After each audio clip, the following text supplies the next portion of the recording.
Hello, Space Junkies, and welcome to a very special live episode number 78 of What a Piece of Junk, the Star Wars podcast here on the Fandom Podcast Network. I am your agreeable host, Scott Bautman, and joining me tonight in a very crowded cockpit of the Drunken Gungan is my original Wookiee co-pilot, our very own Dave Filclone, the man of 1,000 nicknames. It's Mr. Nathan Miracle. Nathan, how's it going out there, bud? Oh, it is going great out here. I just had my birthday. We just saw the Royal Rumble last night, but that's actually a different podcast. Yeah, whole different podcast. We might be able to squeeze it in our Star Wars SmackDown segment, but we're going to see if that happens or not. Also joining us is, of course, our third man in the cockpit, Mr. Derek Marsh. Derek, how are you, sir? It is going great, gentlemen. Back in town for another week and then back on the road yet again. Busy, but good. Super excited. I was able to watch the latest episode of Mandalorian, or I should say Boba Fett, but yes, but that's going to be happening all night long. That is the hot topic amongst Star Wars fans, is how this was essentially an episode of The Mandalorian, and they kind of telegraphed it with the title chapter. We, of course, are talking about Chapter 5 of the Book of Boba Fett, The Return of the Mandalorian. And speaking of Mandos who are returning, we've got an extra special guest with us. It is Fandom Podcast Network co-founder and our very own Mando master, Mr. Kevin Raider Nerd Reitzel. Kevin, how's it going?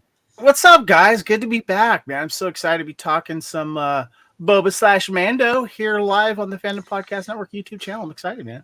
Yeah, we're excited to have you. And we have decided that we are going to just let the terms be interchangeable for tonight's discussion, because there's no way that we can keep going back and correcting each other. This is going to happen every time. We're going to say, oh, this episode of The Mandalorian was great. There's Beskar everywhere. There's Beskar everywhere. As Amy Sedaris said, look, it's Mando. That's right. Yep. And we do have one more person who is pitching in hard to make tonight's episode happen live in all its glory. That is producer extraordinaire Kyle Wagner. Kyle, how are you? Oh, it's good to be here. I can't stick around long. I'm going to go see a little friend. I also just want to let all the listeners know there's another bounty hunter who will probably be joining this show as we go along. But, he's having a little time with a harder bounty right now. So when he gets here, then we'll let him in. But, otherwise, I'm going to go back and go see my little friend. I just wanted to say hi to everybody, and including all those wonderful space junkies out there. So have a great show, guys, and we will see you soon. All right, cool. Thank you so much. Good evening to you too, Brian Kinney. We see you there in the chat. And Kyle is going to be pushing all the buttons to make us look good. Those are some powerful buttons. But yeah, we want to jump right into it and discuss Chapter 5 of the Book of Boba Fett. And so without further delay, we are going to dive in and go ahead and hit our questions.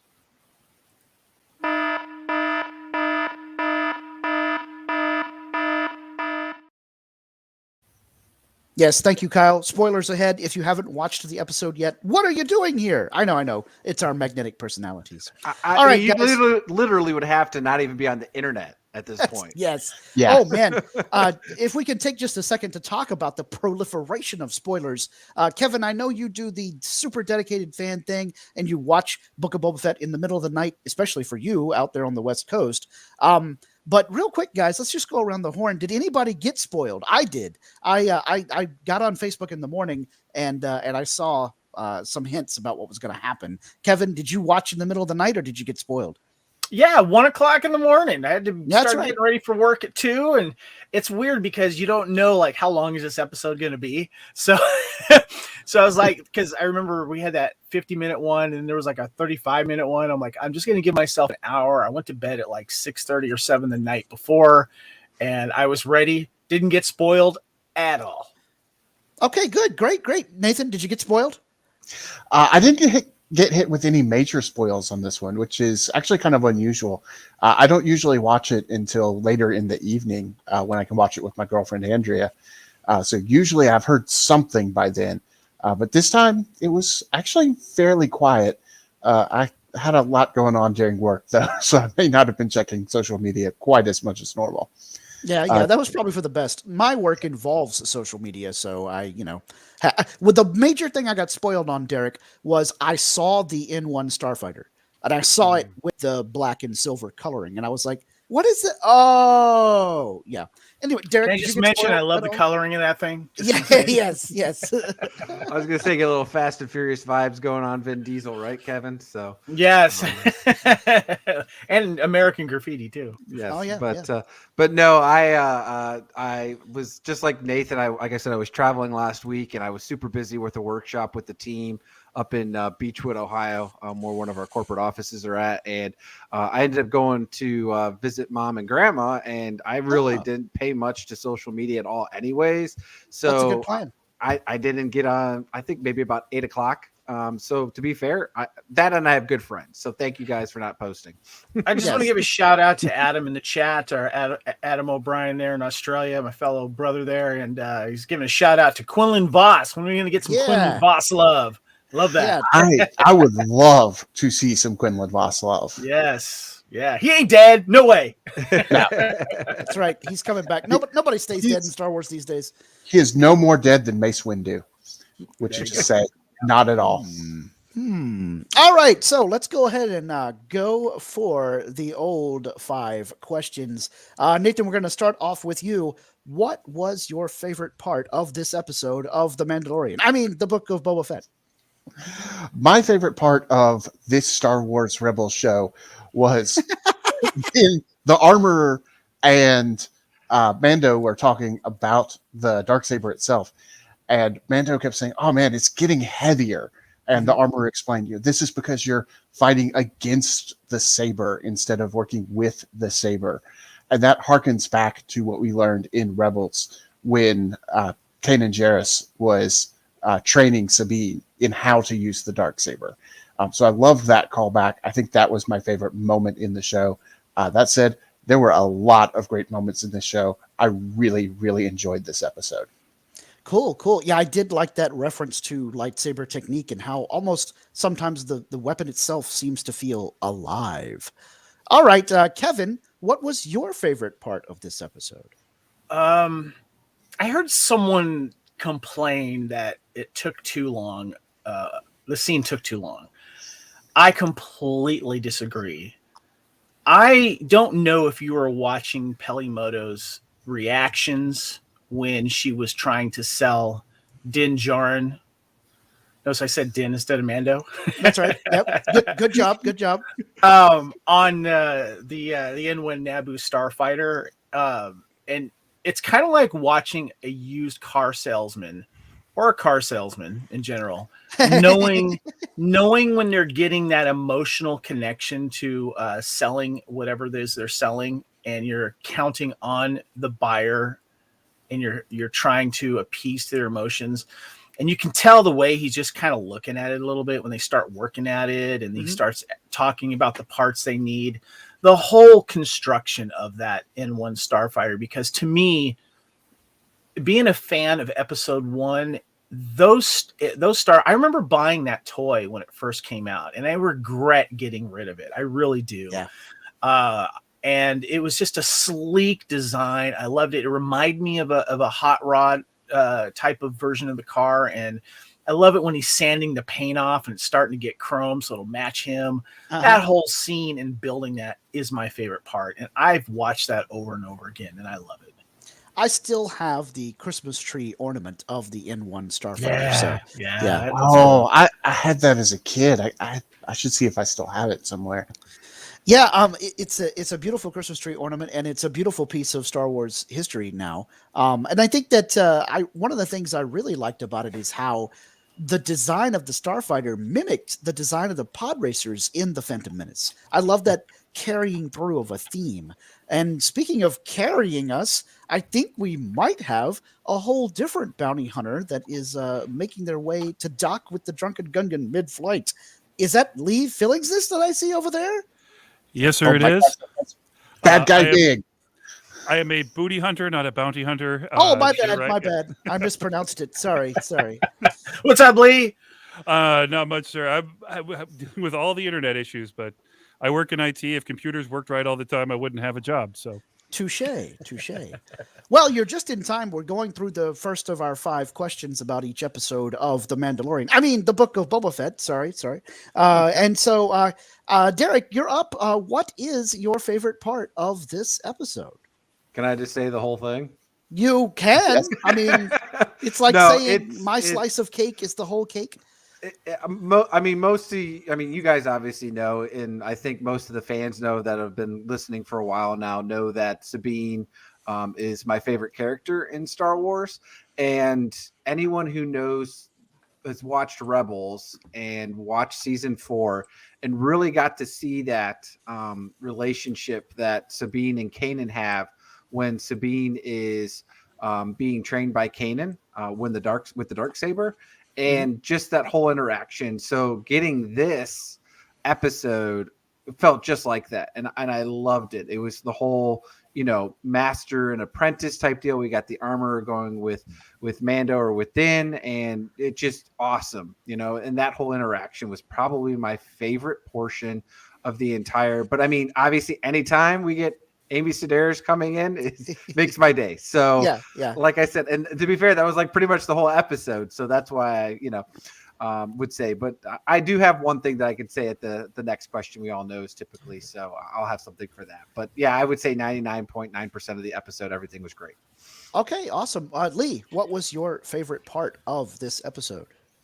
I've been trying to figure out which of my 2 answers, but I got to say that just that first fight, I like a good down and dirty fight. I liked that they're not afraid to use armor the way armor is used.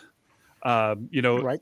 As much as he's blocking with it. That first hit, he does actually a Muay Thai guard, and he brings his leg up to block that. He's using everything properly. They kind of continue that through the next couple fights. But I really like that. I really like that he kind of lost his cool and cut the dude in half before cutting his head off. Because there's telling somebody you don't like him, and then there's and then there's that guy. Good times.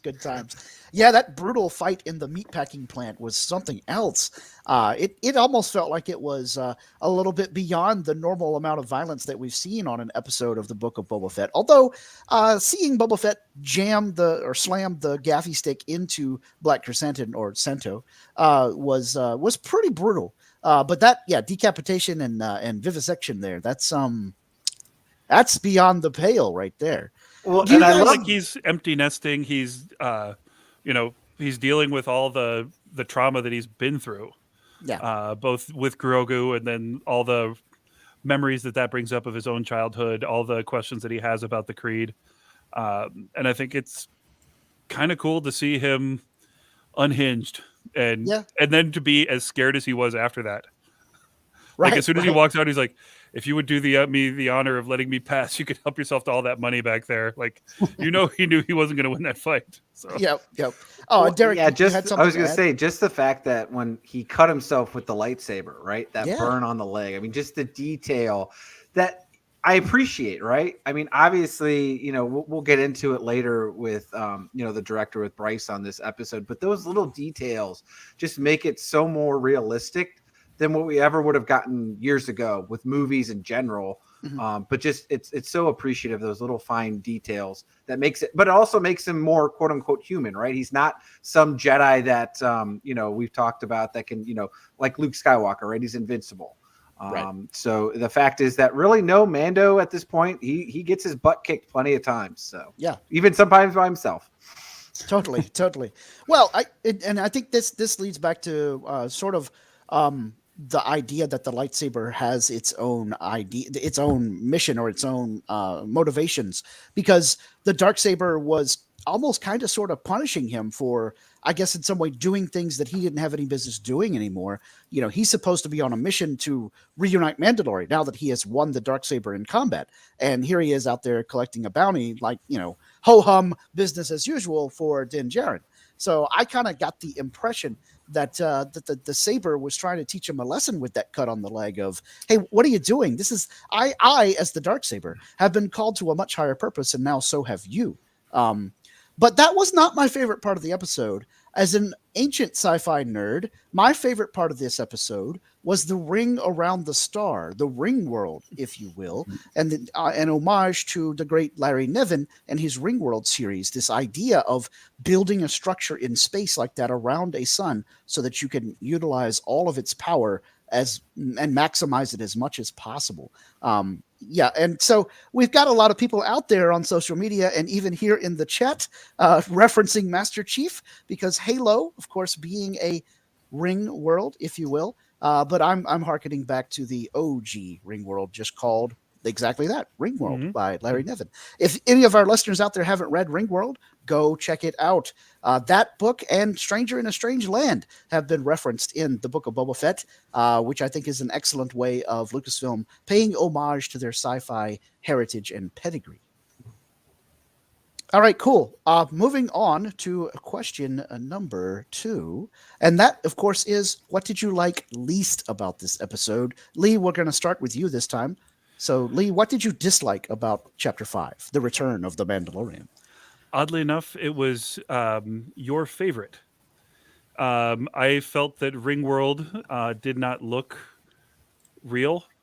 Anytime you saw it in the background, it looked, I think, actually worse than Episode 2 on Coruscant. I just didn't feel like they were in a real place. And they've done stuff in the volume, and sometimes you can tell it's the volume. But this one, you could just definitely tell that nobody was actually where you were looking. Okay. And I got to throw in a minor one. They should have had Paul Rubens back as the voice of Rex. That would have been cool. That would have been cool. Brian Kitty says you might get ringworms on Ringworld. So, yeah, that's that's a danger that you have to take care of there. No, worms are a whole different classic sci-fi franchise. That's Dune, right? Or maybe Tremors. All right, cool. Kevin, what did you dislike the most about this episode? It was tough to pick something from this episode, but one of the things that does kind of not bug me, but I kind of wish, can you just throw that in there a little bit? Like maybe, like in Solo when we got I think it was Solo. Didn't we get like the names of a planet when they would go to it or something like that? Or they would mention where you were? Rogue One. Yeah, Rogue One. Sorry. Yeah, well. Rogue One. Yeah, my bad. I wish they would kind of let us know exactly like what it is or something like that, instead of having to try and scour the internet and go through secondhand information and stuff like that. Just, and not knowing some people but I like to know because I like to then comment saying, man, that ring, whatever place was a really cool concept and stuff. And just to kind of go on that, I can kind of see where Lee is coming from. I would have liked to have seen maybe a little more denizens down there before he had to get to the secret, meeting there with the covert, basically. Yes. Because if you have access down there like that, you're going to see some people down there that shouldn't be down there. And it would have been nice if there was just something down there to kind of do. But like I said, not a big deal. It was tough to pull from this one. Yeah. I wonder how many people might have, lurked around down there by the covert, but then met an untimely end. So now that got this whole reputation of this is a no-go zone. People go there and they don't come back, right? Yeah. Like maybe one more Mandalorian that survived or something like that. So, This is true. Yeah. So we have a complaint in the chat. Republic traffic enforcers are a killjoy, and that's what the person doesn't like about this episode. All right, Nathan, what did you dislike the most about this episode? Well, if we're going to bring up the Republic traffic enforcers, I have to say the fact that they didn't bring me in to play Trapper Wolf. Trapper Wolf, come on. Instead, created a new character. But no, I think the thing that I actually disliked the most was the explanation of, I took the astromech unit out of the N1 Starfighter, but no explanation of, what's that going to be now? Because I thought, this is where he's going to put bounties. But then I saw other people say, this is where Grogu is going to ride. And I don't know. I'm not sure if that is going to be a Grogu pod or if that's going to be a bounty hunter Remember in episode 1 where you would see them, the ships were actually docked a little bit higher, and the pilots would have to go up the scaffolding to get into the ships. Mhm. I thought it would have been cool as if that thing that brings the droid up can drop back down, and there's like an extra little person to sit in there, whether it's Grogu or even a regular person, because droids are kind of wide. Maybe they can have another person that goes up, and you kind of stick your head in a little fishbowl and you look around. Yeah, that would be cool. But we don't have an explanation of how that's going to be used now. I wonder if they're going to surprise us later, but that's a good idea. Yeah. Terry in the chat says, yes, she would also have liked to have seen a few more of the Mandalorians survive. I'm going to go ahead and take a quick pause on the question here, though, because Nathan, you just mentioned the other X-Wing pilot that came alongside Carson. Kevin's got some awesome bit of trivia about the dude who plays that particular X-Wing pilot. Kevin? Yes. Yeah, the actor playing the young X-Wing pilot, Lieutenant Reed, was played by Max Lloyd Jones, was the body double for Luke Skywalker in The Mandalorian Chapter 15, The Rescue. Wow. Got a little FaceTime, like real FaceTime this time. Luke! Yes. Yeah, So, it's great so to we've see seen him get everything some- but his face before. Yes. It's true. Cool. All right. Adam, you're waiting a little too long to watch these episodes. Adam just commented saying he got spoiled right away. And Well, I do now, remember does that. he- I feel bad for him because he got spoiled like on the day of the release.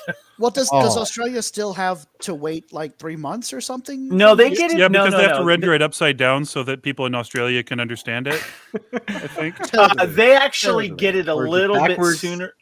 I think they get it a little bit sooner than us, but unfortunately, people are spoiling this show as soon as it comes out, and they're not given a weekend for it. Unfortunately, Even commercial outlets that write about sci-fi have started just jumping on and talking about it. Yeah, that's why I watch it as soon as I can. It's tough. I know for everyone they can't do that, and they got other things to do. But yeah, it's really tough. All right, Derek, what was the part of this episode you disliked the most? Actually, I mean, as much as I was just praising the detail and stuff of the beginning intro fight scene, it was the in a fish market background in behind the scenes. It was the the guys, the mafia guys running it. It was just too cliche for me. Where it just like I love seeing it. Don't get me wrong, but at the same time, it was kind of like this just felt like they plopped it from some other movie and just put a bunch of Star Trek Lego or Star Wars Lego heads on top of them, right? And that's all we watched. So that was the only, like I said, small thing where it just seemed like it was so cliche. Like it could have been something a little bit more unique, maybe.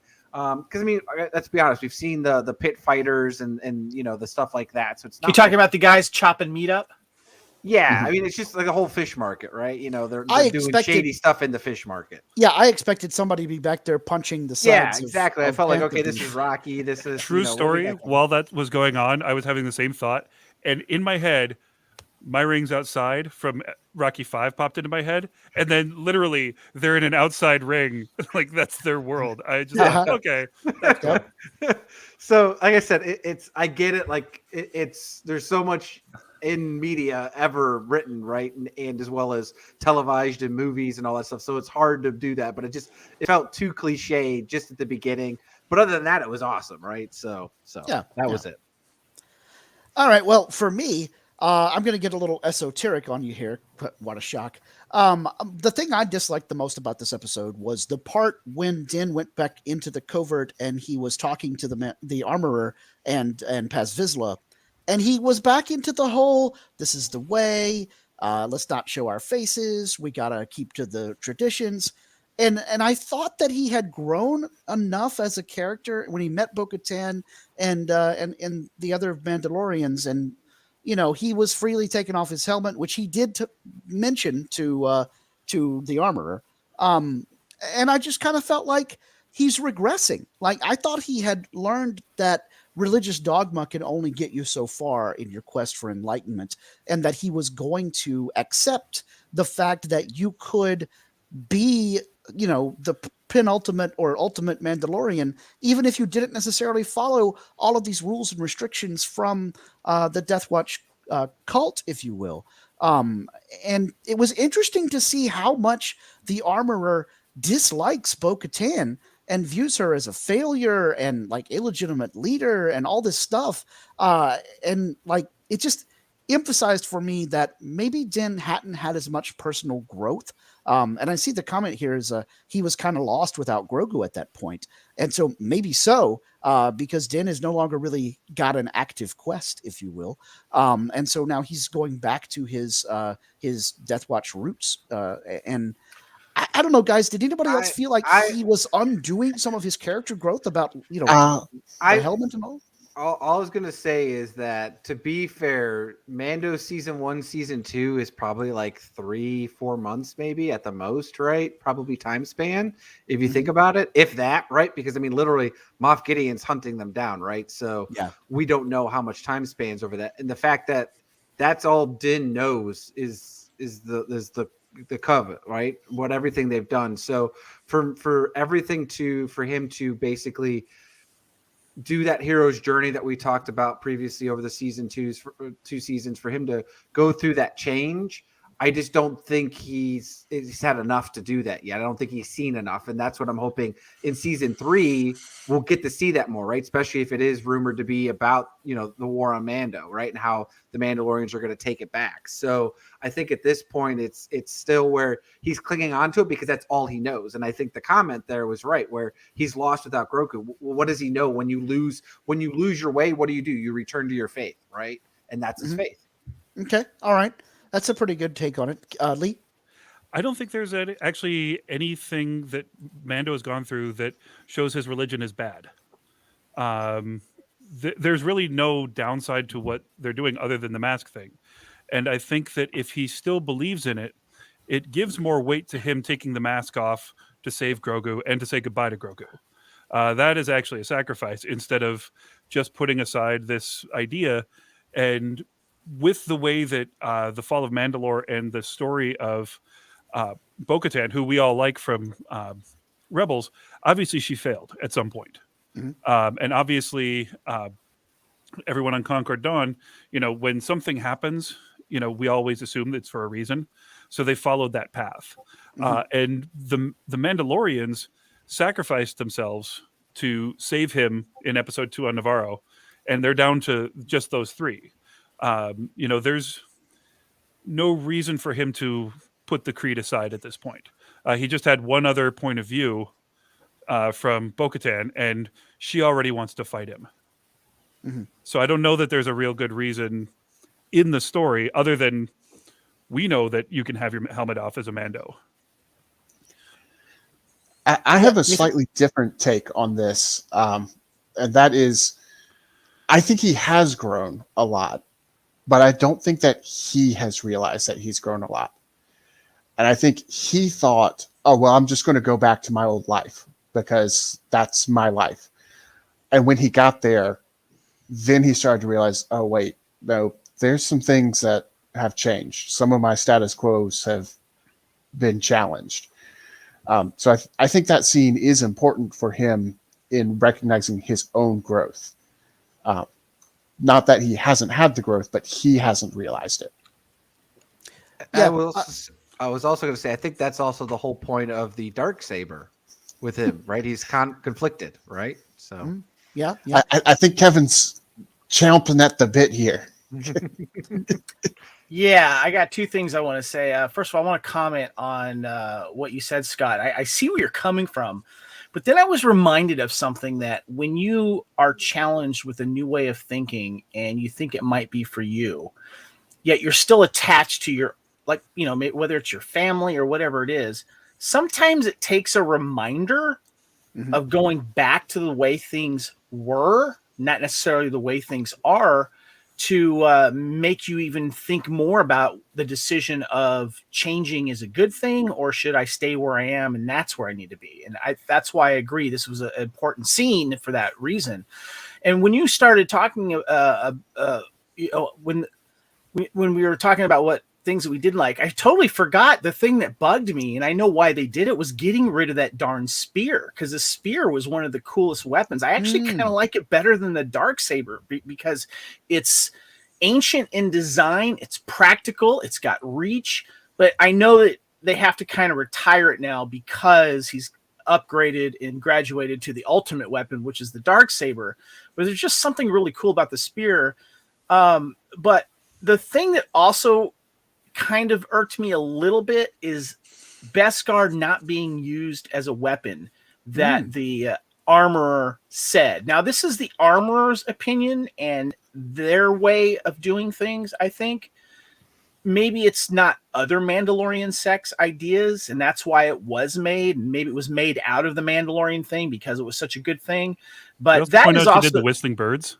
Yeah, exactly. The whistling birds. Yeah, well, we can, everything. And I'm sorry, but gauntlets are a weapon. His helmet's a weapon. You say what you want, but that kind of thing was a little weird. Like, nah. Especially when the Mandalorian says, "Well, my weapons are my creed or are my religion." My religion." Yeah, that was just a complete So that needs to be addressed later. I don't know why that was said in that way, but maybe more defensive weapons are okay, but offensive weapons, and I don't know about you, but a spear can be used as both. But I'm gonna miss that spear. I know why they did it. Now Grogu has some type of cool little toy or outfit or whatever, but damn, I miss that spear. He's got a Beskar necklace coming, right? Yeah, Beskar chain, right? All right, cool. Well, thanks for giving me more perspective on the part that I disliked, guys. I hope that y'all are right, and this is part of Mando's journey to letting go of being such a dogmatic believer. I like that concept of the no way is the way, and so I want him to be advancing beyond that idea of this is the way.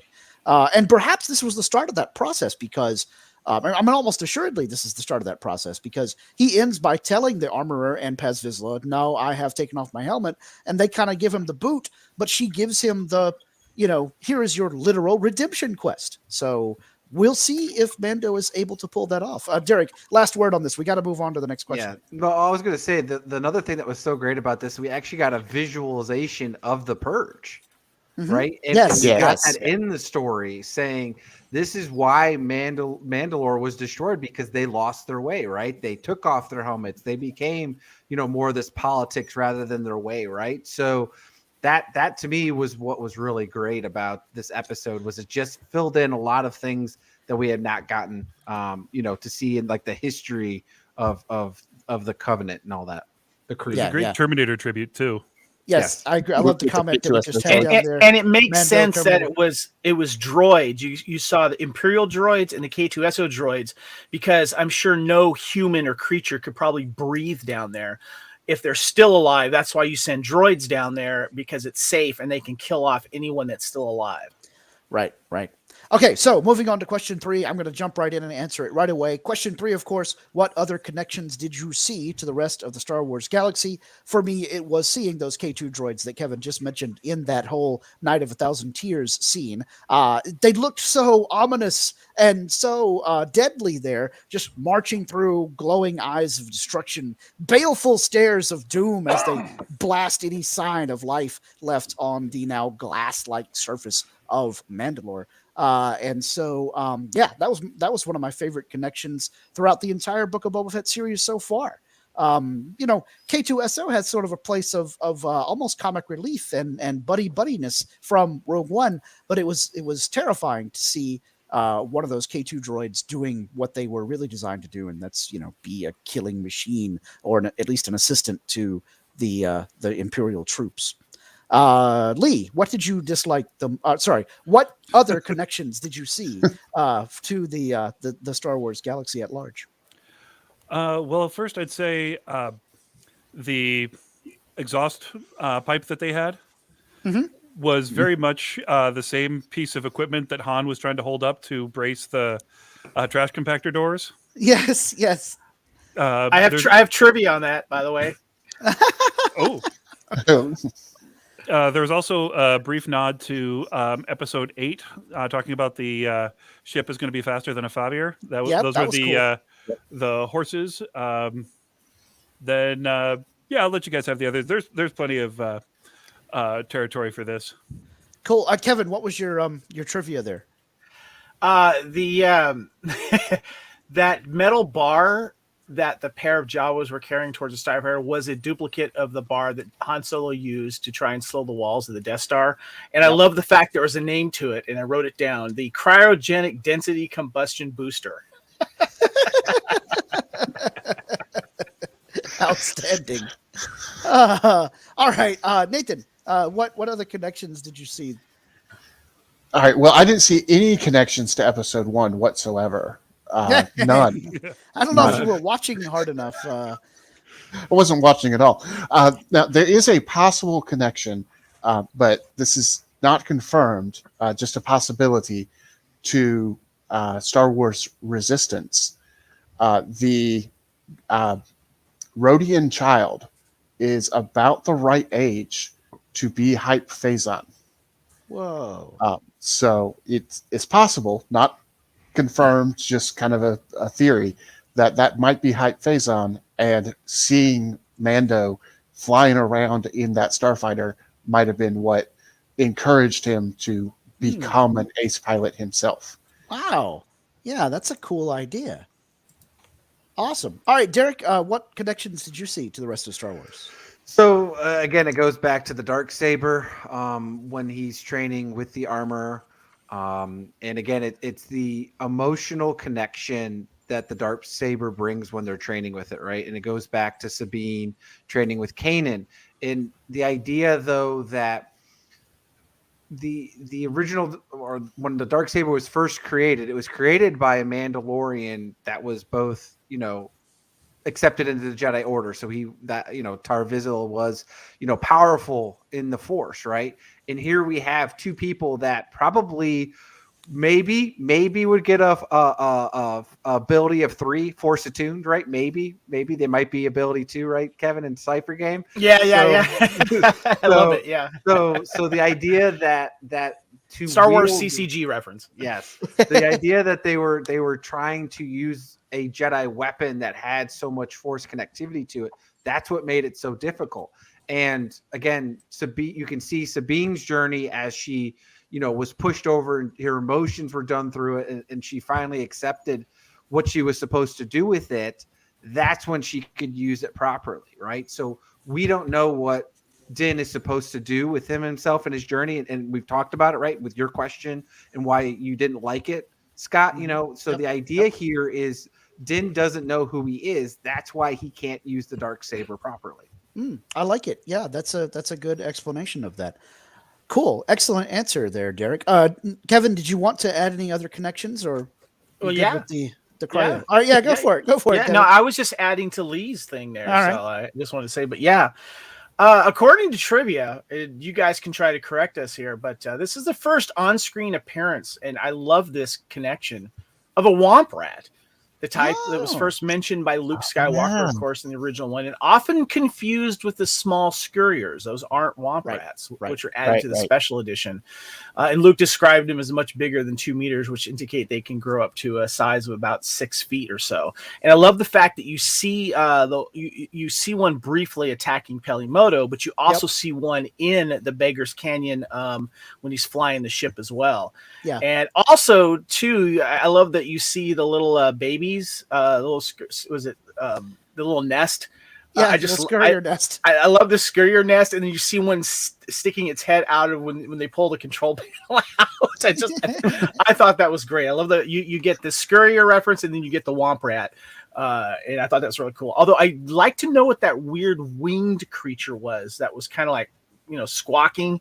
Don't know what that is. If someone knows, I'd love to know what that was. So, okay, I've Taruk Makto. I've kept producer Kyle in the dark for most of the episode so far, but he might have some comments about connections or the previous questions. So, Kyle, if you want to drop in, I guess we can give you a minute to let you talk. Well, since I can just make any of you disappear using the Force, I think that's a very wise decision. First of all, it was an absolutely phenomenal episode. There's so much to love about it. You guys, the dislikes, destroying the Beskar saber, I just didn't care for that. That was too cool of a thing for him to carry. I'm with Kevin. I almost wish he would have kept that instead of the dark saber. Yeah. So, the the as far as connections, obviously the N1 fighter, that was just amazing. I want to talk about that pod for a second though, because if you ever go back and look at the blueprints of the N1 fighter, it actually literally almost rips the Astro Droid in half when it lifts it up, because the bottom of the Astro Droid stays and the top pulls up. So I'm thinking an Astro Droid would probably prefer not to be in that section. Yeah, it's like detachable head BB-8 style kind of thing. It's really freaky. All right, well, we have a question from the audience. So, hey, interactive live internet stuff, you guys. Lee, Adam O'Brien, the lethal mullet himself, wants to know, what are your thoughts on Mando's sword work? Is it just hack and slash, or is he, getting better? As an instructor, this is a spot in learning how to use a big weapon like this, or a heavier sword, that when she's talking about, you're fighting the sword, you do end up in that place. And what it really is, most people, when they hold a sword, they're holding it basically from the forearm forward, and they don't incorporate the rest of their body.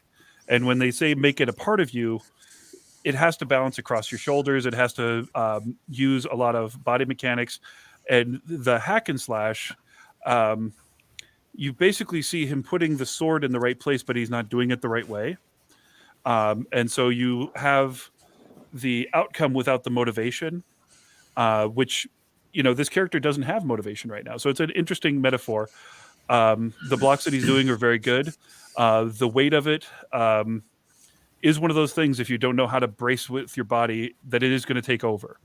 I also think that it does show the difference between his level of skill with this weapon versus with the vibro knife, even with the spear, shows that he has this lack in his training. And it is a very specific type of fighting that is a cousin to staff, empty hand, and vibroblade fighting, but it's not something that you would necessarily be able to translate from one to the next. So I thought it was really cool. I also want to point out that obviously the armorer's hammer and tongs are made of Beskar, but Paz Vizsla's armor isn't, because otherwise he wouldn't need the shield. Yeah. Ooh, interesting. And just to comment on the N1 fighter droid, hollowed out droid section, is big enough now to hold several heads. Yeah, that's it. That's or one Hut T's head. That depends on the hut. Good times. All right, well, guys, we'll move on to customized question number 4. For this episode, question number 4 is, will Peli Motto and her droids help out in the finale fight against the Pikes? Derek, I think we all know that the finale is going to be a big battle for Tatooine against the Pikes, and that Mando and Fennec Shand and others are going to help out Boba Fett. He might even ride that Rancor. But do you think Peli Motto is going to get involved? She spent a lot of time on this episode talking about how much she disliked the Pikes. Possibly. I guess, is it going to be her and the Jawas are going to come up and do a Red Dawn intro speech, right, Kevin? We're going to have her. So,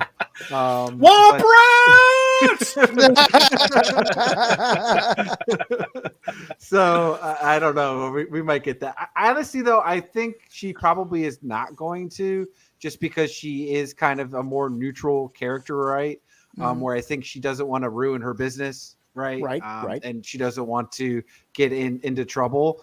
But I could definitely see her like showing up with like some big ass weapon, right? Like a BFG, right? Something to help Mando. But to her actually see her, but then again, she might, maybe like I said, maybe she shows up in a giant, customized sandcrawler, right? So that would be awesome. and blinged out with flame. Yeah, something, right? So, but yeah, I mean, obviously, like I said, I always love seeing her, so it's not like I'm going to say no, but I think character-wise, it's best she probably not, because I also don't want to see her die. Oh, yeah, good point. All right, Lee, what's your answer? Are we going to see Peli Motto and droid friends in the finale battle? No, because I don't think that's her place in this. I do want to point out, though, that every time since I saw it the first time, every time she goes looking for the Womp Rat, and I see her with that huge gun and like the the way that hair makes her head look huge, all I can think is, be very, very quiet. I'm hunting Womp Wet.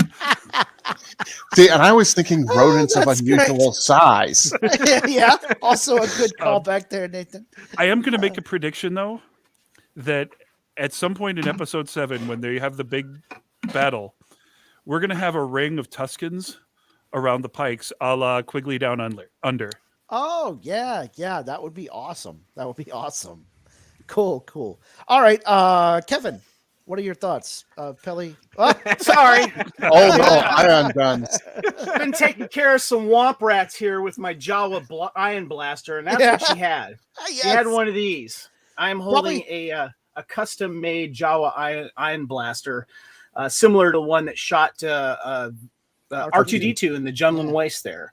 Yeah, and I just wanted to show it here on video. If you're listening to this, make sure you check out the video. I customized mine because I have a Jawa costume, and I added some little Jawa rags around it, stuff like that. So I hope so, to be honest with you. I love Pelly. I think she's great. She's funny. I think she will assist whether she's got a thing with Jawas, and that is an important. I'm saying the funny part about the relationship, but she has things with them that, like arrangements, and I think that would be something that would be really cool, because what's really neat is when you see the natives rise up against this outside threat, and we've seen it before in all kinds of movies and TV series, Dances with the Wolves, Avatar, whatever you want to call it.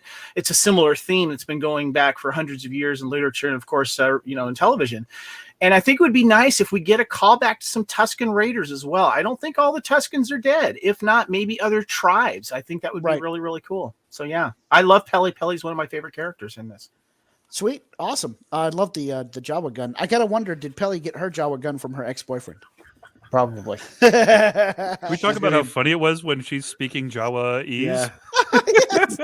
I'm working on myself right now. It was almost as good as when we saw Han Solo speak Sherwook in Solo. Make fight I and think it pretend. was even better. Yeah. All right. Well, Nathan, what are your thoughts? Pelly Mato and the droids riding in to save the day, robot cavalry, or no Pelly in the final battle? I think we are going to see her in the final battle. And my rationale is not so much to do with this episode, but rather the fact that we did see her in one of the flashbacks. So we know that she's around, and we knew from that point that she was going to do something. So I think that was kind of a foreshadowing.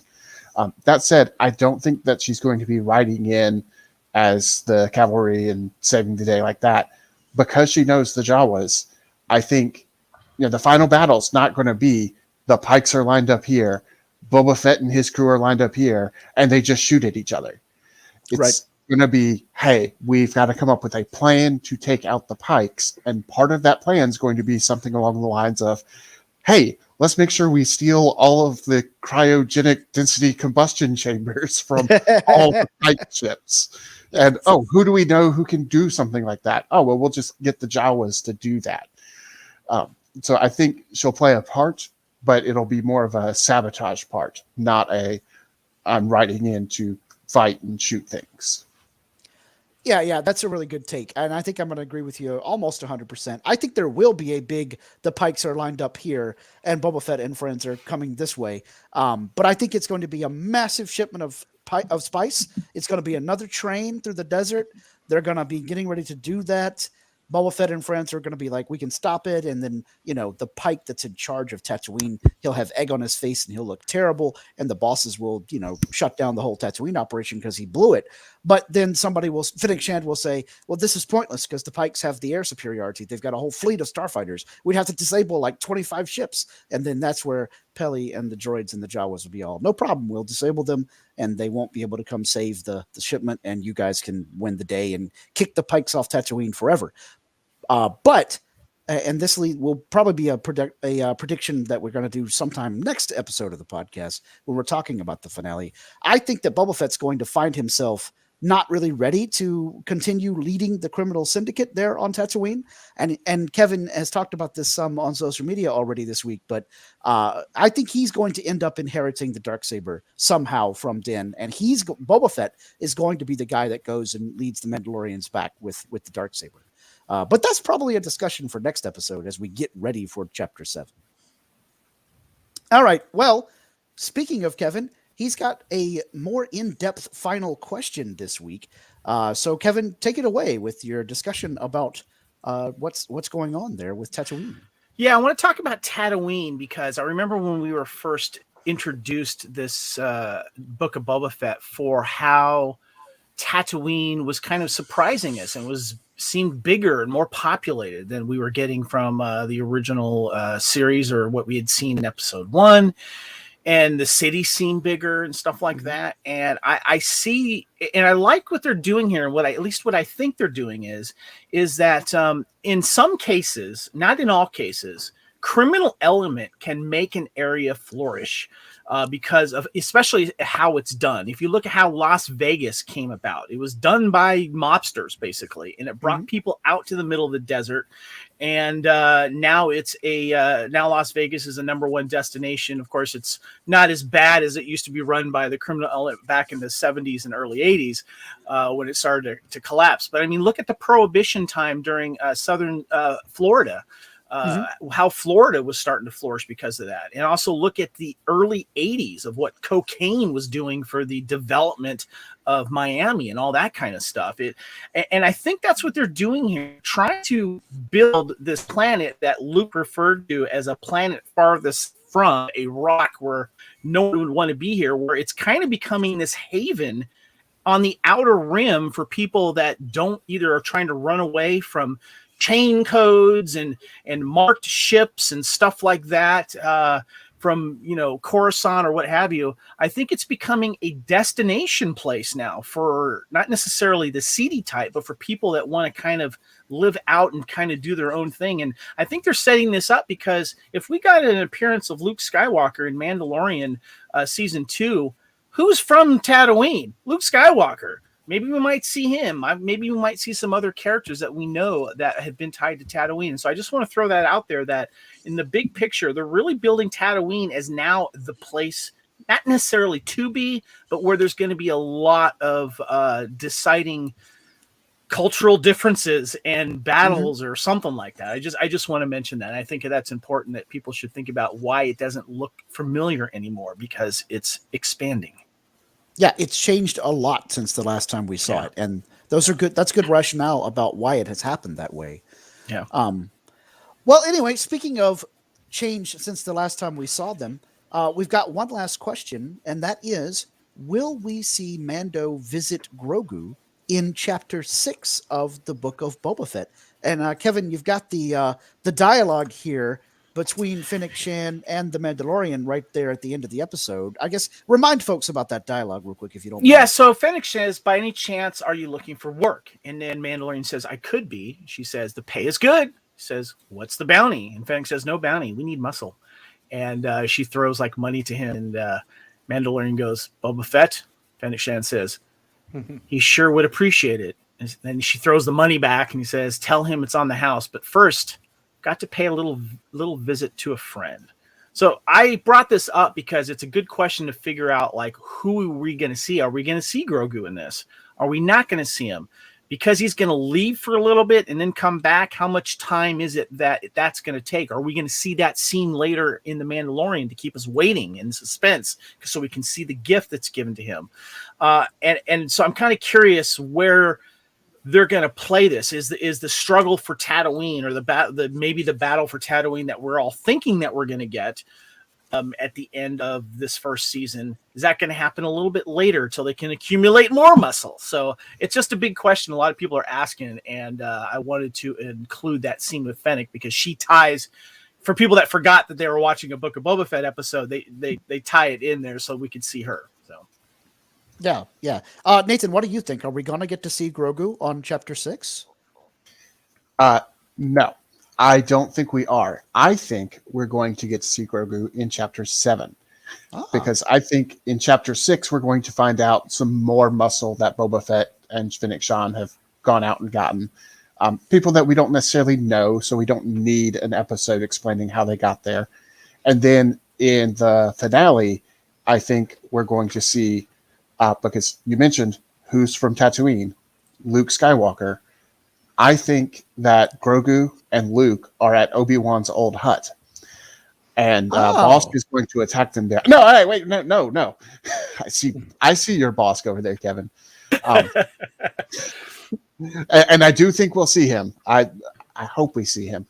But I think that Grogu and Luke are probably at Obi-Wan's hut, and at the start of Episode 7, we'll see Din Djarin at the hut talking with Grogu a little bit, and then he'll say, "I've got to go. I've got something to do," and then he'll go join the rest of the muscle. I love that, Nathan, that you threw out the Obi-Wan hut thing. Wow, yeah. Luke would know where that is. I had never thought of that. That's awesome. I love it. I love it. You're kind of blowing my mind there. I'm gonna I love it. Great idea. Let's make that happen.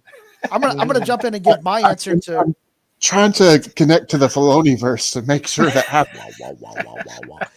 I'm gonna jump in real quick and give my answer to question 5, and I'm gonna say we won't see Grogu in Chapter 6 proper, but after Chapter 6 is done doing what it's gonna do about Boba Fett gathering up more allies and stuff, in an after credits scene, we will see Mando delivering the item to Grogu. But I don't think that Grogu and Luke are on Tatooine. I think we're going to get our first on-screen image of the intact new Jedi school that we see burning in the flashbacks from The Last Jedi. And whatever planet that is on, I think that's where we're going to see Mando. Which is part of the reason that he came to Tatooine to get that new ship, because he knew he would need a ship to get to that place, because commercial starliners definitely aren't flying to the secret new hidden Jedi temple or Jedi school, in my opinion. Lee, what do you think? Grogu in Chapter 6 or what? I hope not. Okay. I think as much as it would be kind of fun fan service, I think that Grogu's story should be done, at least in terms of Mando. I think that there is, we all love him, but he really is plot MacGuffin with cute facial features. I don't know that he would serve a purpose in the fight in a way that would be true to his Jedi future. If we stop in and say hi, I think like a post-credit scene would be good. But I kind of feel like this might be sort of how we got introduced to Boba Fett. Like, there's now we're just going to follow him, and now we get like some of the backstory in the next season. But I think there's a possibility that they would, but I'm hoping that they don't. Okay. Terry is in the chat. Got a great question here. If what I said happens and we go to the Jedi school, could we get a young Ben Solo sighting? I think no. I don't think Ben would be at the school yet. I could be wrong. But I feel like he would have some issues as a kid first, and then his parents decide to send him to Uncle Luke. Hold on. You said Ben Solo might have issues? Yeah. Okay. Just a few. But he'd be at most 4 right now. So no, Yeah. he would be about 0 right now. He was, well, no, I take that back. He was born in 5 after the Battle of Yavin. And we're 9. So yeah, 4. Like I said, you were right the whole time. All right. Anyway, Derek, what do you think? Grogu Chapter 6? No Grogu. I hope not. I'll be honest. Like I said, I really want Grogu just to be done with the Mando. Because again, I think the idea of the Mandalorian, but it's Disney, so it wouldn't surprise me if he shows up. So see, that's why I'm sort of on the fence with you about that. I'm like, I don't really want him to show up. So that's why I was all maybe after credit scene, bonus scene. I'd be okay with that. That would definitely be throwing the fans a bone, though. Well, I mean, even the scene that I described would be, at the tail end of, okay, now I've seen you, I've got to go. And we only see him for, a very brief period. But yeah. I honestly don't think they would have mentioned him if they weren't going to show him. Yeah, there is that. He's like Chekhov's Grogu, Chekhov's Baby Yoda at this point. We even had the whole, bundle of the item folded up to look like him with his ears, and then another green child shows up with that Rodian kid. Yeah, it's a pretty heavy-handed foreshadowing, which, that's what Dave Filoni likes to do. I do want to know why they're day tripping. The Rodians are day tripping to Tatooine and back. Right? I think. I don't think they were going back to where they came from. I think that was like a layover, and they're going on. Oh, that's it. Yeah, it's like we're on a commercial flight. We're flying coach. Yeah, it's kind of like having to stop in Dallas, and you're like, Dallas, Tatooine, or even worse, Atlanta. Can't argue with that. That is a nice deep reference. Yeah. Okay, well, I know that producer Kyle is champing at the bit to comment on the Grogu situation, and then so Kyle, do you want to chime in here? I personally feel that as much as I love Grogu and I think Grogu was fun, I really want to save Grogu for Mando season 3.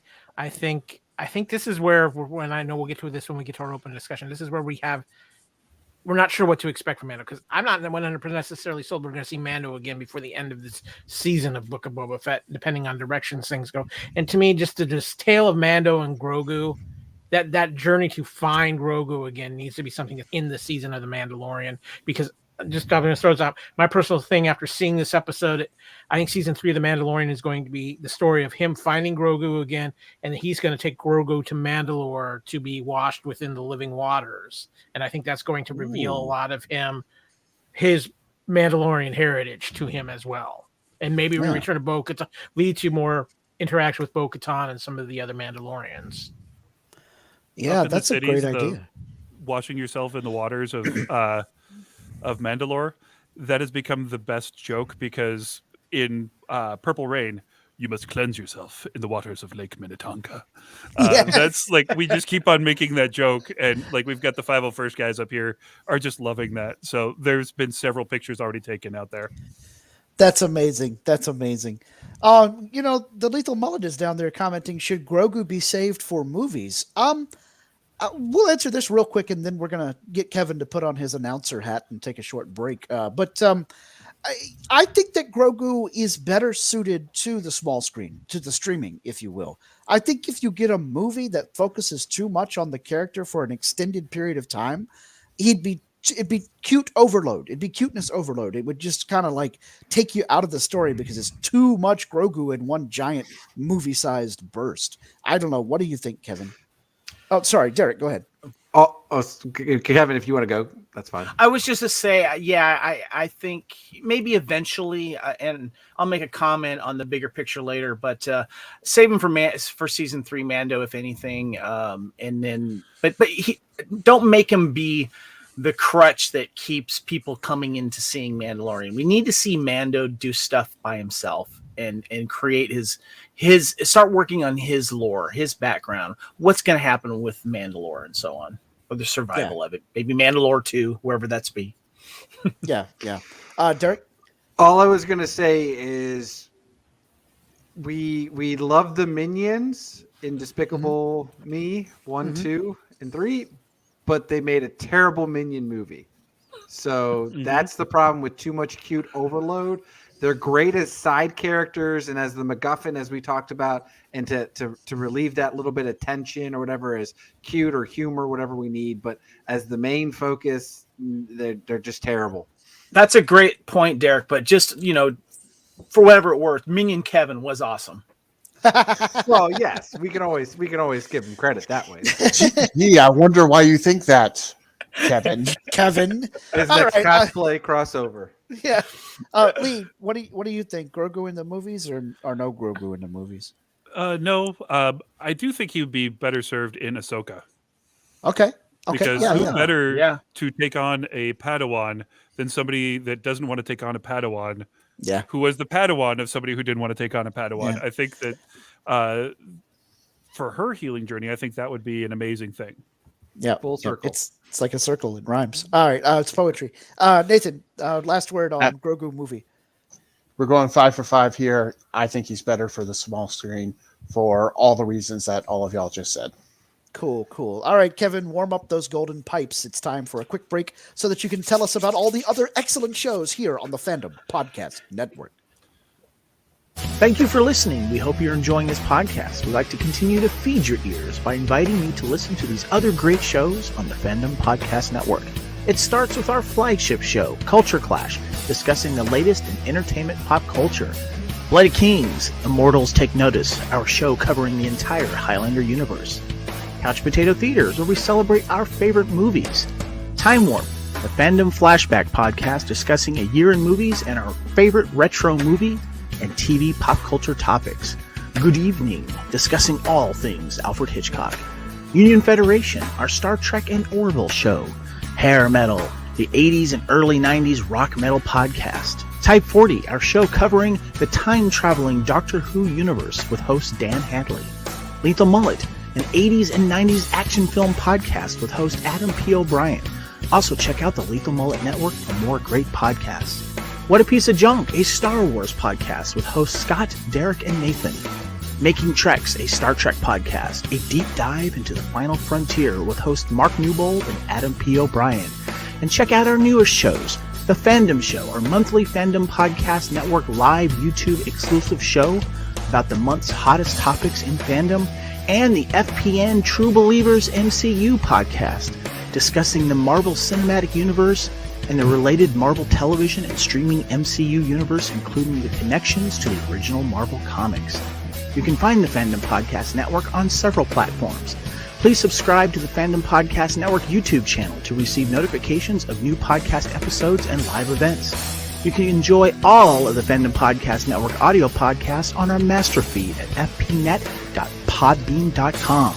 The Fandom Podcast Network is on all major podcast platforms, including Apple Podcast and iTunes. You can find the Fandom Podcast Network on Facebook. You can email us at fandompodcastnetwork@gmail.com. You can also find the Fandom Podcast Network on Instagram at Fandom Podcast Network and on Twitter at FanPod Network. Thank you for listening, and remember, respect others and enjoy your fandom.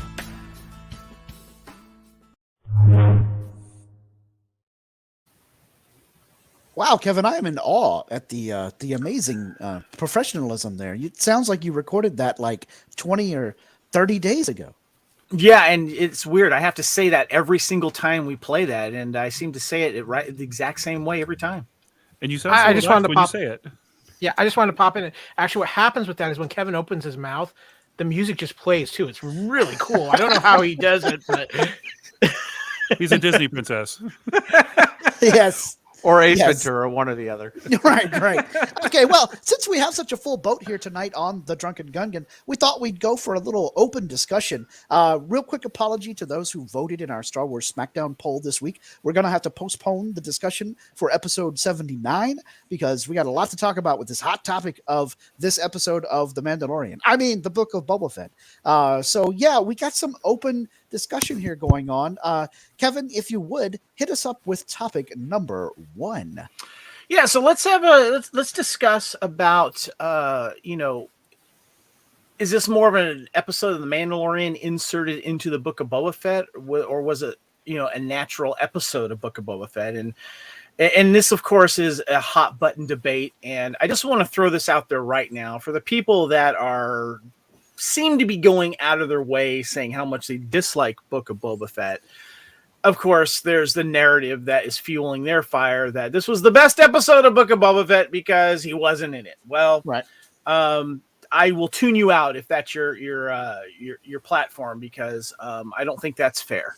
And I think that what a lot of people aren't really kind of looking at and honestly aren't used to when it comes to Star Wars, we're still getting used to the Star Wars television way of telling stories. Yes. We're used to a trilogy, knowing that we're going to get 3 movies, 2 hours apiece, and it ends, And so when you're watching these things, okay, the second one's supposed to be the darker one, and it's going to be a cliffhanger. The third one's going to have this and that. There are all these formulas that we're used to in the way we're watching Star Wars. Or if we get a standalone Star Wars, we get an idea of what that's like. And I think that the big picture, the so-called the Mandalorian verse that we are now getting, and I believe that Filoni and Jon Favreau and Kathleen and everyone that is building this world they're building this world that happens before the sequel trilogy. They're filling this in right now. And all of these shows are going to tie together. And I think it's important that you know that going forward if you haven't really thought about it. And this episode is what I consider a crossover episode. for those of you that are watching maybe the Arrowverse on CW, there's their crossover there, but these crossover ideas go way back, and it happened a lot in the 80s where you would either get the backdoor pilot of someone that seems very popular. Let's see if we can have a show that's mostly in them, even though they're not the main main star. But what they're doing here, what I'm seeing is that they are not only showing us how the Mandalorian and Boba Fett are going to start working together and interline with themselves, yet still kind of have their own little direction. You're seeing also a production choice as well. And this is important for you guys to know. It's probably has something to do with either COVID or whatever, that with the shows that are coming out this year, we're not going to get Mandalorian season 3 until probably next year, because they're filming it now. And with the full slate of stuff that's going out, they want to kind of say, hey, there's stuff that we want to tell the fans about Mandalorian and the development that he's going to. Originally, we were supposed to get maybe 6 episodes of Boba Fett, but now it's 7 because of this episode. And they want to kind of give us not only something to chew on Mando right now a little bit and know what's going on with him, that when they dive into season 3, we have answers that have been either questions or questions that are thrown out there. And plus we get, okay, now he's got a new ride. We know he doesn't have the spear, but you're going to see Boba Fett probably have something to do with Ahsoka, because we're looking at the big bad here, the big threat. It's Grand Admiral Thrawn. It's the underworld. And so if you're not used to this storytelling right now, which is the number one complaint that I'm hearing about Book of Boba Fett, you really have to look at this new way of storytelling that they are introducing it to us. And what I'm seeing is that it's a more reactive than receptive to the new storytelling angle that we're getting with the Disney Plus series. And I think that you really can't look at it and be so hypocritical about it from episode to episode, saying this should happen, this should happen. But the biggest battle right now that all fans are dealing with, and maybe it's their own thing and whatever it is our own vision of what we wanted going into the Boba Fett that you're not getting. And this is someone else's storytelling that you have to respect. We're not getting the Empire Strikes Back era storytelling of Book of Boba Fett. We're not going to get him hunting around. You have to use what's happening now. You have to let Tamora Morrison play this part. He's an older Boba Fett. He's learned from that. We've already learned that he doesn't want to do the bounty hunting anymore. Maybe there will be something that will give us a little more tease of that young Boba Fett. But right now, this is now. And you have to really respect that and look at the big picture and not be so reactionary to every single episode not getting what you want. Yeah, I want to take a moment to tell Terry Lee, I love your comment there. The Book of Boba Fett is a chapter of the great novel, The Mandalorian. Exactly. I think that's an interesting perspective. Perfect. There. Well said, but you know, we entertain all sorts of perspectives here on the Drunken Gungan. That's a hallmark of the FPN in general. Derek, I know that you haven't been as pleased or as jazzed about the Book of Boba Fett heretofore as you were about the Mandalorian series proper. Do you want to chime in on what Kevin had to say there about we got to look at this in a long-term, big picture way? Yeah, there's a few things to cover here. So the first thing that you want to look at it, Kevin, you have to kind of take it for not everyone, because there's just going to be people that just don't like it together, right? But you have to take in consideration what we felt with The Last Jedi and with The Rise of Skywalker and what they did to Luke Skywalker, because we had this vision for 25 years of Luke Skywalker after the Return of the Jedi, right? It's no different than Boba. Let's be honest. Boba wasn't anything. I mean, he was a popular character with Empire Strikes Back and with the little bit of he got Return of the Jedi. But what made Boba so cool? All the extended universe stuff, right? Mm-hmm. Seeing that, all that speculation that we could think of, like, what's this character's backstory? What's all this stuff, right? So I think to some folks' perspective of why they're not liking it, they hype themselves up too much, or that's their headcanon that we've talked about, right, with Luke Skywalker. So you have to be fair to that, right, that they've had this for so long. I think one thing that Kyle put up at the beginning when we first started, when we did our live show with the first episode with the Book of Boba, they're trying to fill in all these stamps or check marks on this list, and they're trying to do it in 6 episodes, right? And I'll be honest, the main reason that I don't like about the Book of Boba is that it's just all over the place, right?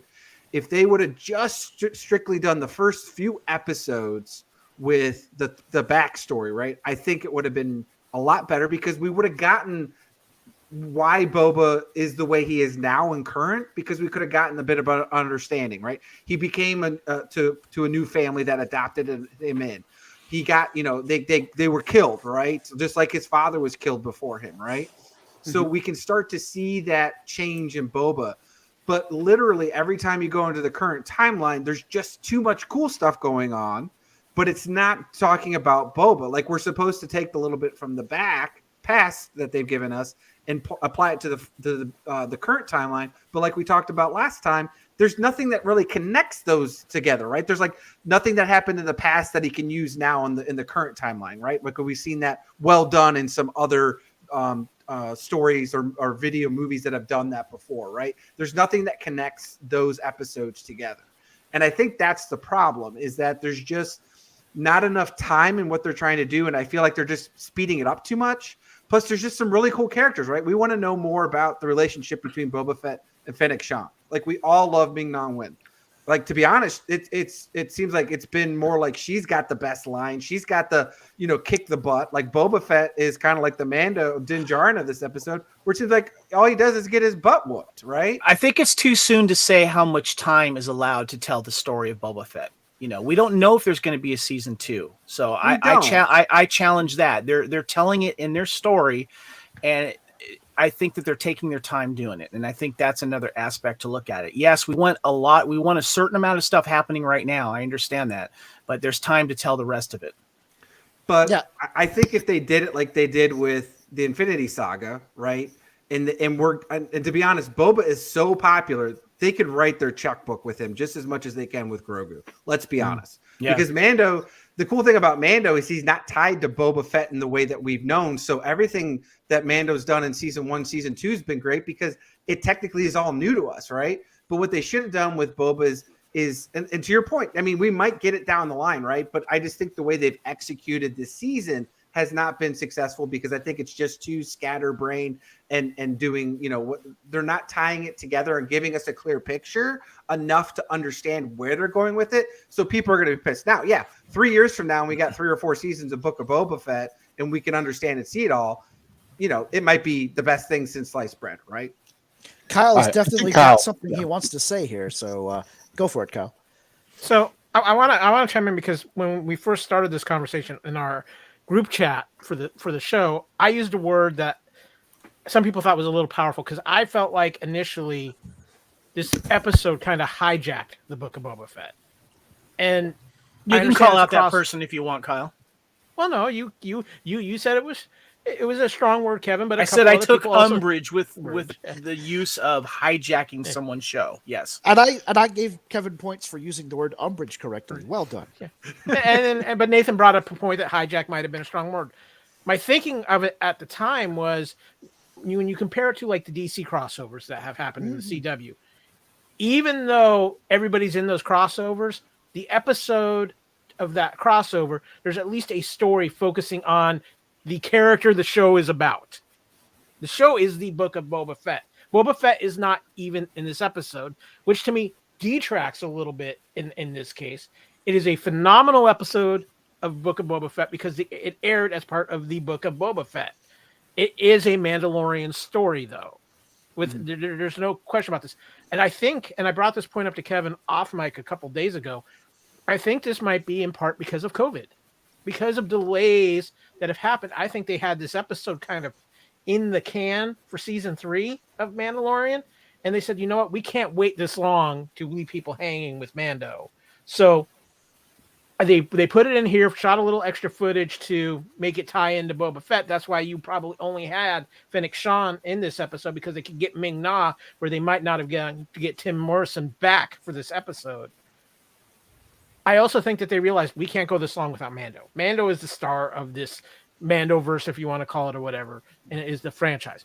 I think the other thing that is here, and this is something I'm going to say, Bryce Dallas Howard is so far the best director of the run of Book of Boba Fett, and it's not even close. And I know we're going to talk about that in a little bit, but I think she is one of the best directors on Star Wars television right now. So she just brings everything up to another level. It's a phenomenal episode of Star Wars television, period. At the end of the day, I don't even question that. I do feel like when we talk about a crossover, though, you have to have more than one of your main characters in it for more than 2 minutes. So it just feels like it was a side story to the Book of Boba Fett, like almost like one of those middle like intermissions where they stuck it. Oh, we have a Mandalorian story to give you an intermission in the Book of Boba Fett with a little bit of tie-in at the end. The biggest thing for me is that I don't knock Book of Boba Fett. Book of Boba Fett's been up and down. I think they've had a little bit of problems with trying to sort out how they wanted to tell the story. I agree with everything with Kevin said though about giving it time to develop. This is a different Boba Fett than the one we had in Empire, and they're growing this character and expanding this character out. My question is going to be, and I think we do have to reserve judgment. We don't know if there's a season 2 of Book of Boba Fett. I have a pretty sneaking suspicion there will be, or something else that will tie into Book of Boba Fett. My biggest question will be, do we see Mando in episode 6 or 7? If we do not see Mando in episode 6 or 7, to me, this was, we had this episode, we're just throwing it in here to kind of remind people Mando is out there. So I think that I'm reserving judgment till we see those 2 episodes to make my final decision of whether this was a full-on hijacking or they needed to fill some space because of COVID, or if this was something that was more intentionally planned. I think there's some unanswered questions we won't know until we get the final 2 episodes. I'm going to bail out now and let you guys do your thing. All right. Lee has something he wants to say here. So, Lee, what are your thoughts? Couple things. I would agree with Kyle about this being a hijack of sorts. If it hasn't been already pre-established that Mando has serious connections to Tatooine, to the point where he understands both Tusken Sign Language and language, because we do see him using both in season 1 and season 2. I'd also say that to Derek's point, this is very much the Boba Fett that we've seen on screen, both in terms of who we've been in the prequel, the modern era, and also in the Clone Wars. In the Clone Wars especially, he's constantly putting together a team, being part of a team. He's failing on his own. And he's also had these kind of struggles and trials. And then my third point is we are in the era of the season is the story. Mm-hmm. And I feel like with as much as we got of those flashbacks, with as much as a lot of this is moving forward, as much as he's still carrying the gaffy stick, I feel like that this is moving towards a conclusion that we don't see yet, but I think it would be really cool to have it that way. But that's just my 3 or 4 cents on that. Yeah. I'll just chime in real quick and say that I agree in some ways that it seemed quote unquote hijacked, but I feel like it wasn't an actual intentional hijacking. I think this story was planned well in advance to be an integral part of the Book of Boba Fett, because it's going to be important for the audience of the Book of Boba Fett to understand the Darksaber, where it came from, its history, and what it means to the Mandalorian people when Boba Fett takes possession of it and becomes, the new Mandalore himself, as it were. Real quick, Nathan, any thoughts on this topic before we jump over to topic 2, the final topic? Yeah, I would say that I don't think there was enough of Boba Fett himself to count this as just a crossover. If you want to talk about crossovers historically, in 1968 there was a crossover of Star Wars and Gary 7. Gary 7 never became an actual show. Well, Star Trek. That was Assignment. Sorry, Star Earth. Trek. Yeah. Assignment Earth. Yeah. Apologies, we're on Star Wars, so I just yeah. Anyways, so Gary 7 never became an actual show, but the idea was, okay, we'll do a crossover as a backdoor pilot. But that show was still couched in Spock and Kirk meet Gary 7. Right. And we didn't get Boba Fett at all in this episode. So I don't think it can quite qualify as just a crossover. I understand how it connects to the Book of Boba Fett, but I wish there was just a little bit more. I thought about putting this as my least favorite part of the episode. I wish there was just a little bit more connective tissue there. Yeah. All right. Well, we got one more. Oh, sorry, Derek. Go ahead. All I was going to say, because I think we talked about it enough with Kyle's point. I think this was literally filmed after the Book of Boba because look how many actual actors and actresses are in this. There's only 4. Now you got at the beginning you got a few extra people, right? That with the the body and the fight scene. But outside of that, there's only 4 people. So there's no reason they could have done this whole thing, especially since some of you liked Ringworld and some of you didn't. That was all done on the volume. So you literally bring these people over saying, okay, we've and Kevin talked about it. We're not getting Mando season 3 until 2023 because I've already put out the timeline in the chat earlier. The way Bad Batch is going to work, the way Andor is going to work, and there's no way they're going to run Obi-Wan simultaneously with anything else because there's so much hype about Obi-Wan that's going to be what we get in December this year. So that just the way. So again, Kyle was mentioning and what I mentioned, they're putting Mando in front of us for this one episode so we don't forget about Mando.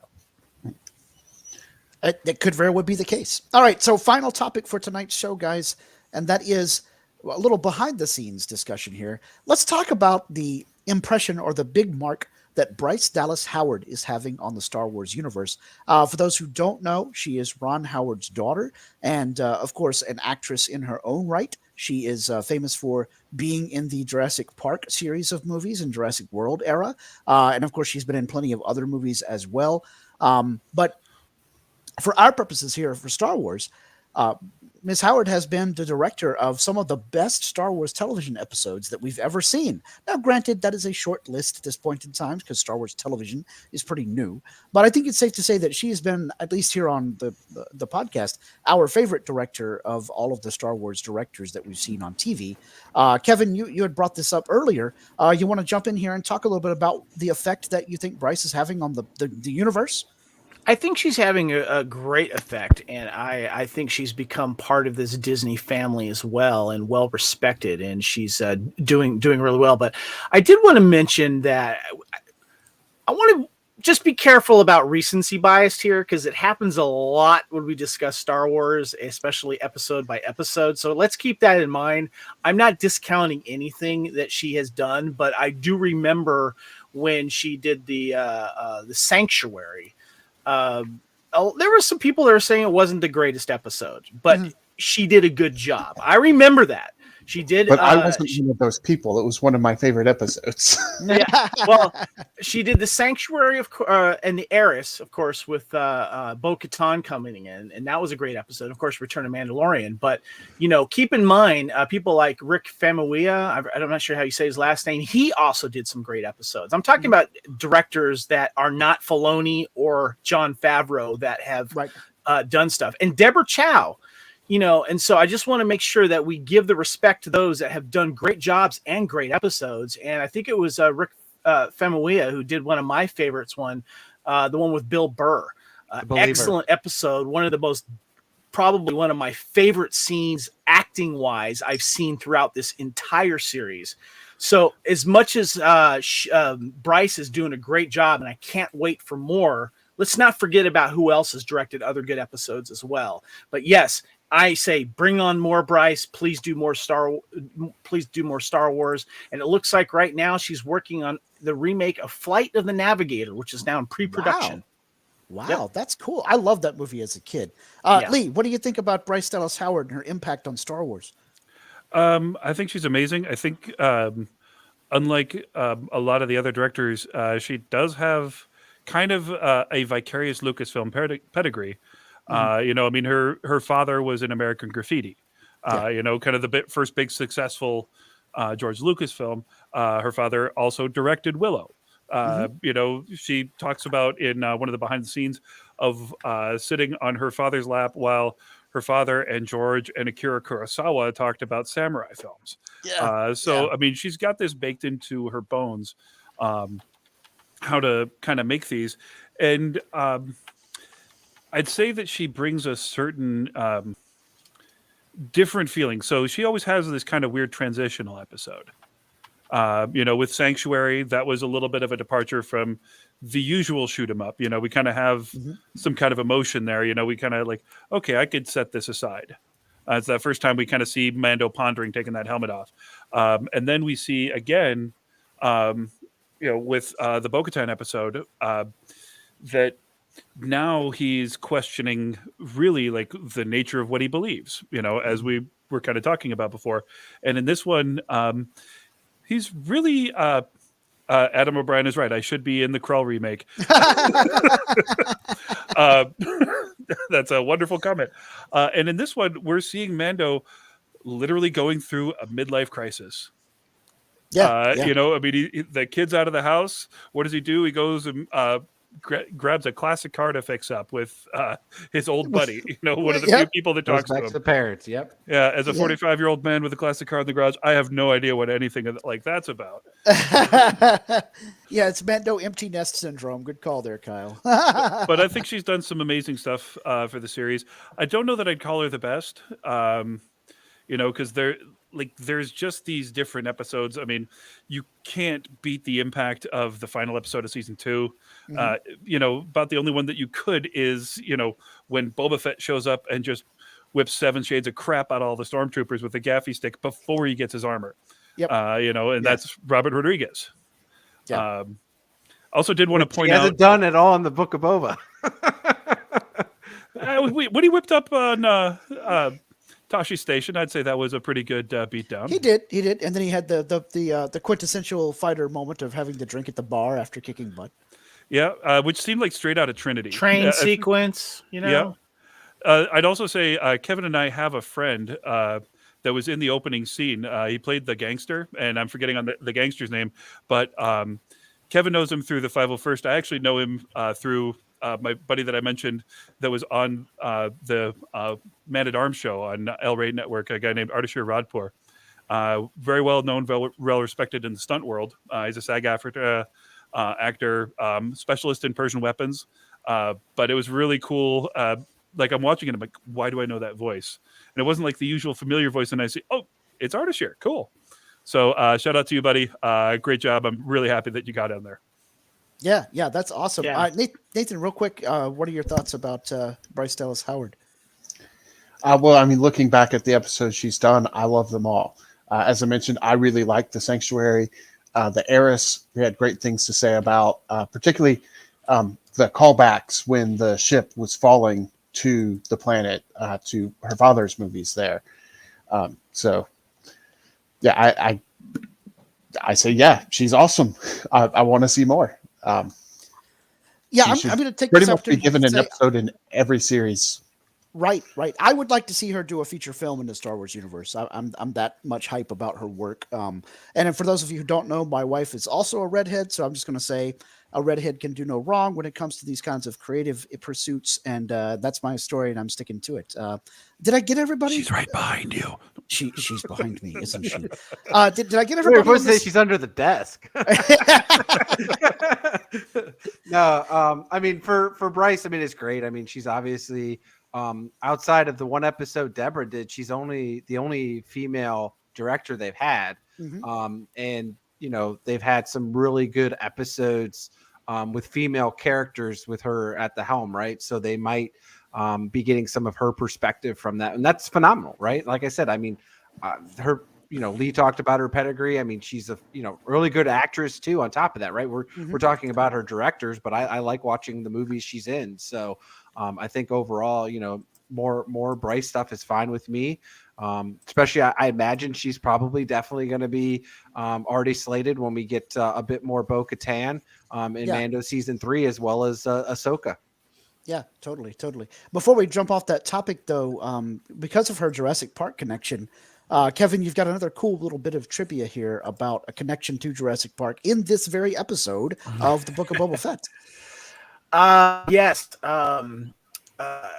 There's the scene where Pelly is attacked by the creature in the hangar, of course, as the Womp Rat, is reminiscent to the opening scene in Jurassic Park in '93, where the gatekeeper is attacked by the Velociraptor. And of course, the episode was directed by Bryce, who appears in the Jurassic World reboots. So, yeah. Good times. Cool. All right. Well, guys, we have definitely run out the clock here on our live episode, but such a great group of discussion here and such a really hot topic in the Star Wars world. But we do want to let people know where they can get in touch with us out there. Kevin, where can folks find you on the social media? Of course, you can find me here on the Fandom Podcast Network, the What a Piece of Junk Facebook page as well. And if you want to check out the world of Highlander, my co-host Lee here, we talk about all things Highlander on the Blood of Kings Highlander podcast. We also have our own Facebook group as well. And we're excited because they're filming the reboot of Highlander this year with star Henry Cavill. And also you can reach me at Twitter and Instagram at Spartan_Phoenix. Awesome. Lee, where can folks find you out there? I think Lee's frozen. Oh, we've lost Lee. Okay, well, Derek, where can people find you on social media? Oh, there he is.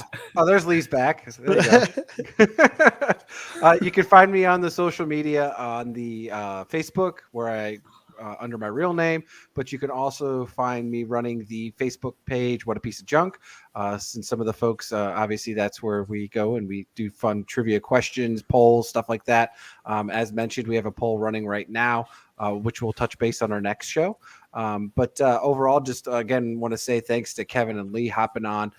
Always great discussions with our Star Wars friends. So, Nathan. Cool. You can find me on Facebook under my real name, Nathan Miracle. There's not too many miracles, so if you find a Nathan Miracle, it's probably me. You can also find me on Twitter or Instagram at Gooey Chewy. That's GOOEYCHEWIE.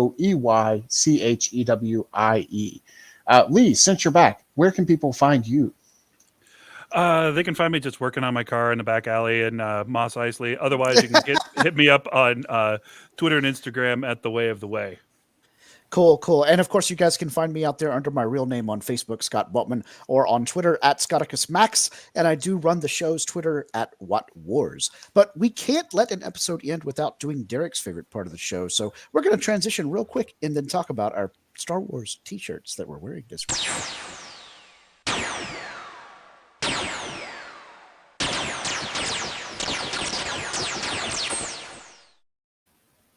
All right. So, Kevin, what Star Wars t-shirt are you wearing? Actually, it's not really a t-shirt, is it? It's a Star Wars Hawaiian shirt? No, this is a Star Wars official Levi jacket, if you check this out. Oh my here. gosh. Wow. A gift from my lovely fiance, soon-to-be wife, by the way, Erin. And I'm also representing What a Piece of Junk t-shirt that you can get on the TeePublic store. I wanted to show some love to the podcast. You guys are doing a great job. So Thank you. Kyle, you've popped in to show us your awesome Star Wars t-shirt. What you got there? Yeah. Well, first of all, you can find me on Twitter at AKyleW or on Instagram at AKyleFandom and doing all kinds of stuff around the Fandom Podcast Network. But I am wearing a shirt of currently one of my favorite characters in Star Wars lore, and that is the Ronin from Star Wars Visions. Ooh, sweet. So I have fallen in love with this character and the design, and I saw the shirt and it was like, that precious must be mine. So yeah, it is mine now. Awesome. All right, Lee, what you got there? I am up in the frozen tundra, and I'm just kind of tilting this down. I have Calvin and Hobbes as Luke Skywalker and a Tauntaun, just living their best life, swinging the lightsaber. I saw this on, I don't know, TeePublic or $5 Tea or something like years ago, and I'm like, yes, I need this in my life. It's pretty awesome. That's outstanding. All right. Darn you, Facebook. Yes. Your targeted advertising works. They found my algorithm, that's for sure. So we didn't really mention it last week, but we got confirmation that is Max Rebo in the cantina there. So I am wearing the Max Rebo band on a mission from Jabba. I need this. That's so awesome. A Blues Brother Max Rebo crossover. Well done. We got this in Chicago at Star Wars Celebration, so I'm afraid they're not available anymore. And I don't think this one will fit you. So, all right, Derek, what you got on this week? We had the episode of The Mandalorian return, so boom! It's the Razor Crest, nice and easy. Oh, nice. Pour one out for the Razor Crest. Yeah, I said pour one for the Razor Crest because but at least he got a new shirt. I love that shirt. That's awesome, Derek. That's good stuff. Okay, well, Kevin kind of hinted around at my shirt subject earlier in tonight's episode when he said Thrawn's really the big bad guy, and I agree with that totally. So I'm wearing my Star Wars Thrawn shirt, a new picture of the world's most famous chiss, looking all intimidating, based on the covers of the new Thrawn novels from our friend Timothy Any Zahn. Isla around there on that shirt? Just checking. No, I don't think so. I'll probably have one living under my house, but whatever. Well, that explains why you can't use the Force. That's right. It never works for me because the bubble is nullifying the connection to the Force, etc. Well, as Kevin said, if you want to get a cool "What a Piece of Junk" t-shirt for yourself, or a coffee mug or iPad case, or any of the other awesome merchandise for any of our FPN shows, please head over to tpublic.com and search up the Fandom Podcast Network. But until next time, we want to thank everybody for joining us on this special live episode. If you weren't able to catch it live, please jump back onto YouTube and watch the rebroadcast. And we want to encourage anybody out there to hit us up with any of your thoughts, ideas, or suggestions for what we can do to make this podcast better for you. And we just want to say thank you to everyone and remind you all out there to please always respect each other and always respect each other's fandom. All right, Nathan, bunch it.